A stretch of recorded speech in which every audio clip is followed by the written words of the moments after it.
వేణుస్వామి అనేటువంటి వైష్ణవ బ్రాహ్మణుని ఎందుకు ప్రశ్నించలేదు? వాడు మద్య మాంసాలు తింటాడు,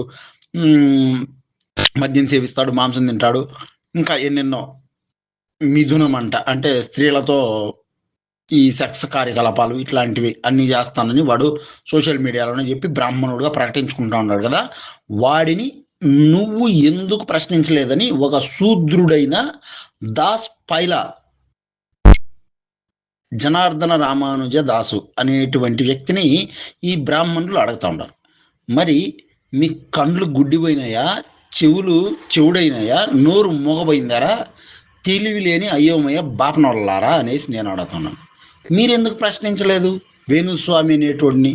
మీ బాపనోడే కదా, వాడు వైష్ణవుడా, స్మార్తుడా, ఇంకో బాపనోడా అని కాదు మ్యాటరు. మీ బాపనోడే. మీ బాపనోడిని